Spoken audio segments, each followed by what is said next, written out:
Good morning good morning good morning জানি আমার সকল বন্ধুকে গুড মর্নিং, শুভ সকাল। সকালটা সবার শুভ হোক। সকাল সকাল আজকে একটা ছোট্ট ব্লগ নিয়ে তোমাদের সামনে হাজির হলাম আমি, সোমা। তো চলো, ঘরে যেটা ছিল সেটা দিয়ে শুরু করা যাক।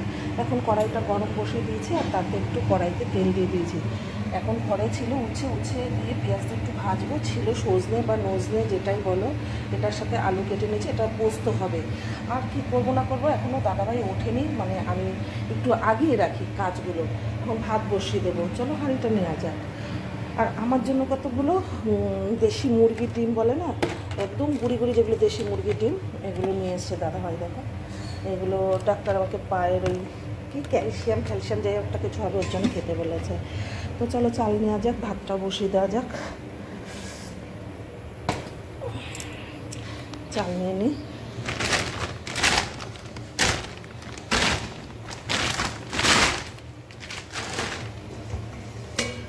ভাত বসিয়ে ওইদিকে তেলটা গরম হয়ে যায় বন্ধুরা, ভাতটা বসিয়ে দিয়ে এটা আগেই রাখা যায়। কিছুটা কাজে এক হাতে মোবাইল, বুঝতেই পারছো, এক হাতে মোবাইল আর এক হাতে আমি কাজ করছি। আজকে যেহেতু বোনের ছেলে আর বোন খাবে, একটুখানি চালটা নিয়ে নিই বেশি করে।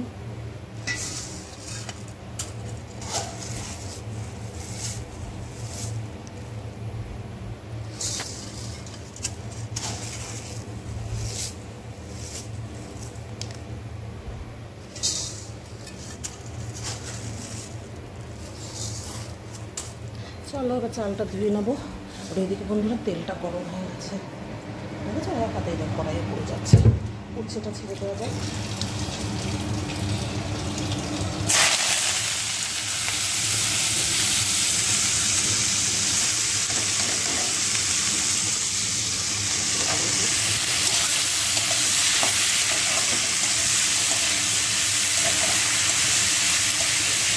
পেঁয়াজ বেশি করে দিয়ে নিয়েছি, তারপরে পেঁয়াজ বেশি করে দিয়ে নিয়েছি।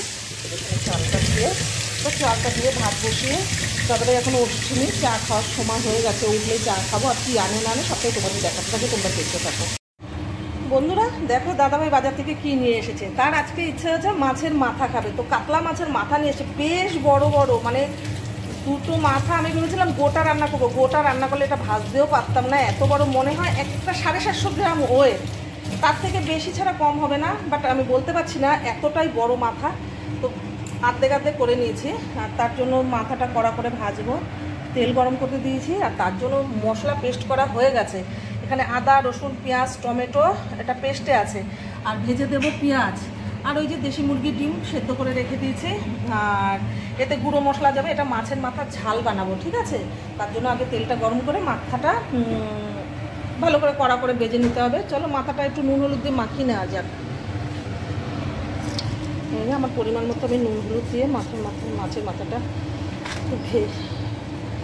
ভেজে নিই।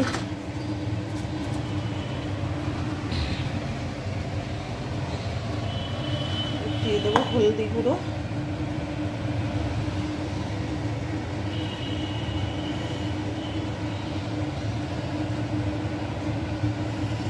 বড় মাছের মাথা আমার হাতের থেকেও, মানে হাতে ধরতে পারছি না, আর এক হাতে ক্যামেরা, ভালো লাগে, হাত কেটে যায় আমার। আবার নুন হলুদ মাখিয়ে নিয়েছি, এবার কড়া করে মাছটা ভাজবো। আর তার জন্য মশলা টশলা করে নিয়েছি। চলো তোমাদের পুরোটাই দেখাবো, আমি এখন দেখাতে পারছি না। গরম তেলে ছেড়ে দিয়েছি, মাথাগুলো দুটো করে ভেজে নিই বন্ধুরা। আর ওইদিকে তো প্রায় আমার রান্না প্রায় কমপ্লিটই হয়ে গেছে। এই যে ভাত হয়ে গেছে, এখানে ডাল আছে, উচ্ছে ভাজা আছে, কুন্দুলি ভাজা আছে, সজনের ডাঁটার পোস্ত আছে। দুপুরে লাঞ্চের ভিডিওতে আরও যা যা থাকবে, দুপুরে লাঞ্চের ভিডিওতে তোমরা অবশ্যই পেয়ে যাবে। আর তার জন্য তোমাদের লাঞ্চের ভিডিওটা অবশ্যই দেখতে হবে। আর মাছের মাথাটা এখন কড়া করে ভেজে নিয়ে এই মশলা দিয়ে কষা করে রান্না করবো, ঠিক আছে বন্ধুরা। চলো সব গুছিয়ে গেছি নিয়ে আমি আসছি। আর অবশ্যই লাঞ্চের ভিডিওটা দেখো। আর এই ভিডিওটা এতটুকু ছিল। আজকে বাইরের ওয়েদার ভীষণ খারাপ, করে তোমাদের একটু দেখিয়ে নেওয়া যাক বাইরের ওয়েদারটা। কতগুলো জল তুললাম, খাওয়ার জল তুললাম। এই দেখো বাইরেটা রোদ নেই, বুঝতে পারলে তো। আর অনেক জামা কাপড় মানে গন্ধ হয়ে যাচ্ছে বৃষ্টিতে ভিজে ভিজে, তাই এখানে রেলিংয়ে মিলে দিলাম।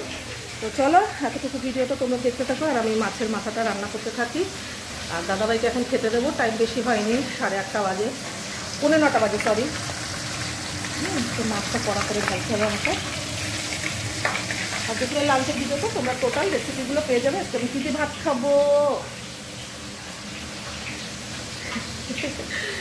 তো চলো দেখো ঠাম্মিটা নিয়ে একাকার রান্নাবান্না করে একবার সকালে স্নান করা হয়ে গেছে, এখন রান্নাবান্না করে মাছটাও বলছি যে বন্ধ হয়ে যাবে, আরেকবার আমাকে স্নান করতে হবে। আর ইউটিউব চ্যানেলটা সাবস্ক্রাইব করতে বলো না, লাভ পাওয়া বলে ইউটিউব চ্যানেলটা সাবস্ক্রাইব করে নিও, এখানে তোমরা টোটাল রেসিপিগুলো পাবে। Tata bye, take care, love you.